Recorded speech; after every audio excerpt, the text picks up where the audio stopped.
இது இந்த குடும்பத்துல வறுமை வந்தது இந்த மாதிரியான சிந்தனைகள் சாதாரண குடும்பமா இருக்கும். என்னடாண்டா திடீர்னு ஒரு நல்ல ஒரு பெரிய ரெஸ்டாரண்ட்டுக்கு போயிடுறது, போயிட்டு அங்க சாப்பிட்டு ஸ்டேட்டஸ் அடிச்சு போட்டோல போட்டுடுறது. இது எப்படி இந்த கலாச்சாரம் வந்துச்சு? போட்டோல பாக்குறது. குடும்பம் இப்படிதான் இருக்கணும். எது ரெஸ்டாரண்ட் போகணும், ரெஸ்டாரண்ட் அலையணும், செல்ஃபி போடணும், ஸ்டேட்டஸ் போடணும். இதை பார்த்து ஒரு நடுத்தர குடும்பம் ஒன்று இருக்கும், அவனுக்கு அன்றாடம் தின்றதே பெரிய ஒரு ஜிஹாதா இருக்கும். அவன் அதை பார்த்து நம்ம மாசத்துல உண்டாவது அட்லீஸ்ட் அல்லது பெருநாளைக்கு உண்டாவது ஒரு ரெஸ்டாரண்ட் போய் ஒரு சாப்பிட்டா தான் நம்ம நல்லா இருக்கணும். அவன் அங்கே போயிடுறது. போய் 10,000 காலி அல்லது ஒரு 8,000 காலி, அதோட வயிற்றுல அந்த நெருப்பு கட்டிக்கிட்டு வீட்டுக்கு வாருது. ஆனா ஸ்டேட்டஸும் போடுறது, நாங்களும் போனோம்னு போடுறது. இது ஒரு காலத்துல செஞ்சாங்க ஓகேன்னு வைங்களே. இப்போ ஊரெல்லாம் ரெஸ்டாரண்ட்ல தான் தின்னுது. இப்பயும் ஸ்டேட்டஸ் போட்டு அடிக்கிறான். ஒரு காலத்துல ஓகே நல்ல ஒரு ரிச்சான ஆட்கள் தான் போனாங்க வந்தாங்க, அவன் பெருமை அடிச்சா நீனு அதை பார்த்து கெட்டு போனாய், அது ஒரு சைடு. இப்பயும் என்னது அதை விடல, அதை போட்டு ஸ்டேட்டஸ் போடுற. இன்னைக்கு நம்ம KFC சாப்பிட்டோம் விளங்கிட்டா, அப்பா சப்மரீன் சாப்பிட்டோம், இந்த பாலா போன பண்ண திண்டு விளங்கிட்டா, அதை ஸ்டேட்டஸ்ல போட்டு பெருமை அடிச்சு. நீங்க நினைக்கிறீங்க ஒவ்வொரு குடும்பமும் இன்றைக்கு ஒரு கிழமைக்கு ஒரு முறை போகும்னு நினைக்குது. சில விதவை குடும்பங்களுக்கு உதவி செஞ்சிருக்கிறாங்க குடும்பத்தை மக்கள். அவங்களும் என்ன சொல்றாங்கன்னு சொன்னா, பிள்ளைகள் கேக்குது, அதான் இங்க இடத்துக்கு வந்த, இந்த ரெஸ்டாரண்ட்டுக்கு வந்து அந்த ரெஸ்டாரண்ட், அதை அவங்க அப்படியே சேவ் பண்ணி ஒரு 10 நாளைக்கு சாப்பிடலாம் வீட்டுல. அதை எடுத்துட்டு வராங்க. என்ன காரணம்? இவன் தூண்டி விட்டது.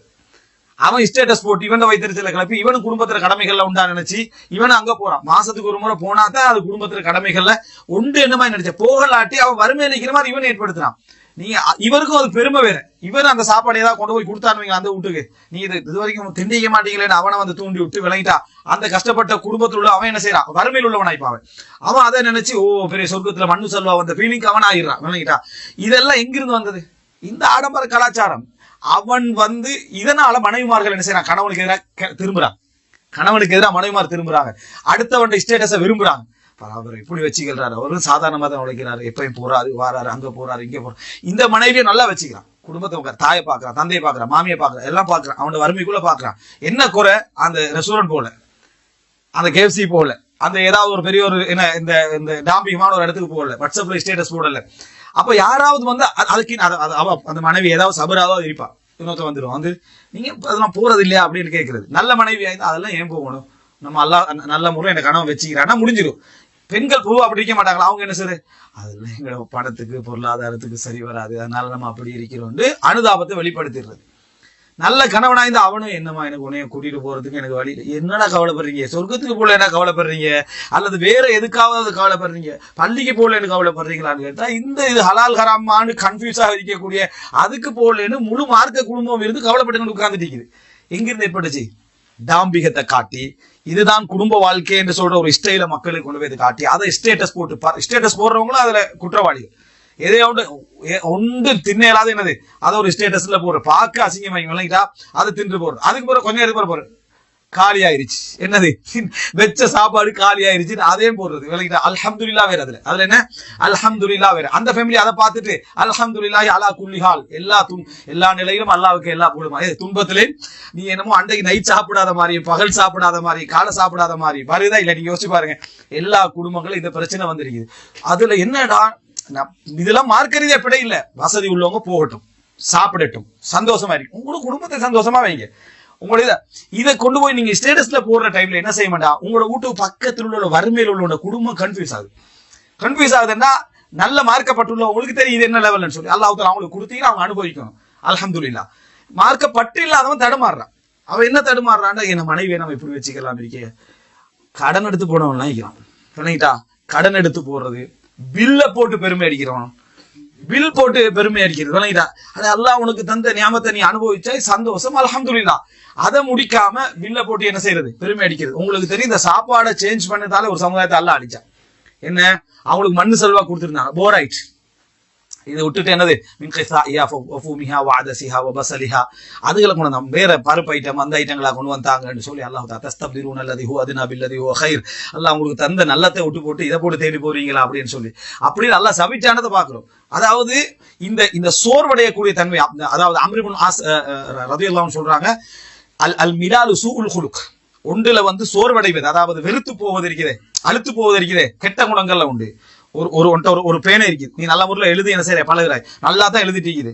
எவ்வளவு நாளைக்கு எழுதுற ஒரு பேனையை வச்சுட்டு மாத்திடுறது விளங்கிட்டா. நல்லா தான் எழுதிட்டு இருக்கீங்க, இதே பேனை நான் ஒரு நாளைக்கு யூஸ் பண்றது அப்படின்னு. ஒரே ஹோட்டலுக்கு எவ்வளவு நாளைக்கு போறது பிழை அல்ல, மார்க்க ரீதியாக பிழை. நல்லா புரிஞ்சுக்கணும், இது எதுவுமே மார்க்க ரீதியா பிழை அல்ல.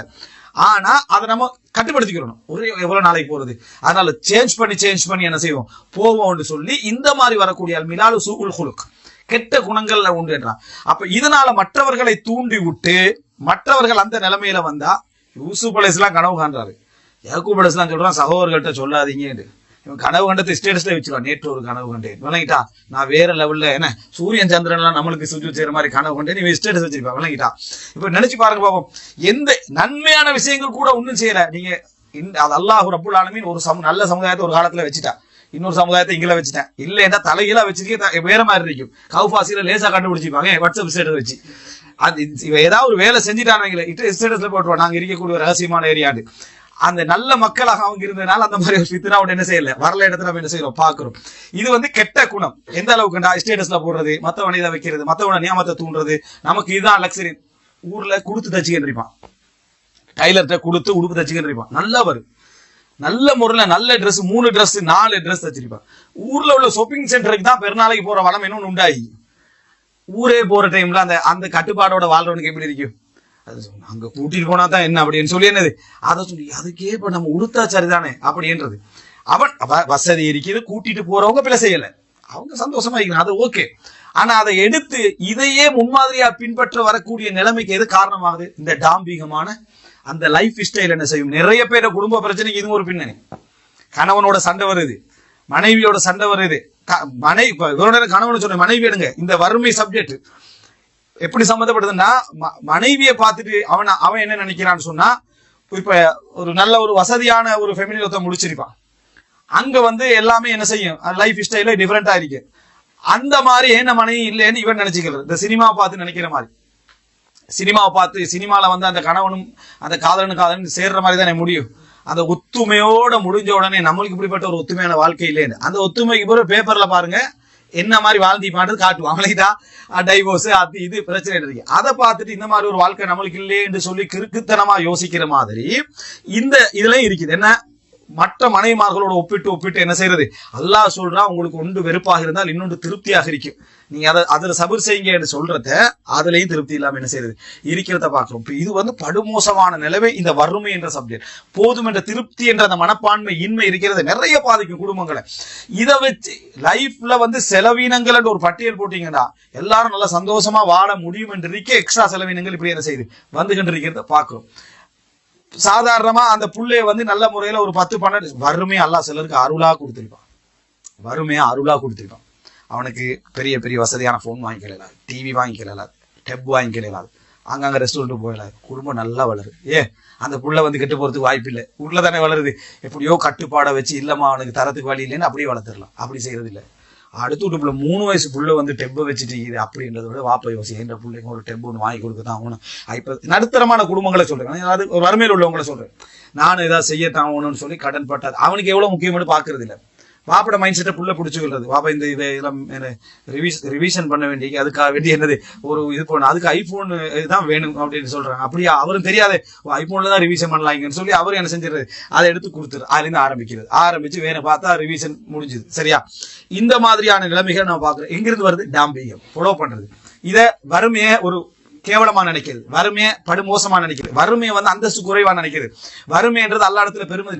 சுபஹானல்லாஹ், யூசுப் அலைஹிஸ்ஸலாம் ஈஜிப்ட் மார்க்கெட்ல விற்கப்படுறாரு 10-15 திர்ஹத்துக்கு. அவர் அல்லாஹ்ட்ட நபி, அவர் விற்கிறத வச்சு யூசுப் அலைஹிஸ்ஸலாம் முடிவெடுக்கவே இல்லை. சிறைச்சாலையில் உள்ளதை வச்சு அவர் முடிவெடுக்கல. அல்லாஹ்ட்ட நான் யாருன்னு வச்சுதான் யூசுப் அலைஹிஸ்ஸலாம் செஞ்சாரு முடிவெடுத்தாரு. இன்னும் அக்ரமக்கும் இந்தல்லாஹி அத்காக்கும், உங்களிலே அல்லாஹ்விடத்தில் மிகவும் சங்கையானவர் கரீமானவர் யாருன்னா உங்களை இறைச்சம் உள்ளவர்.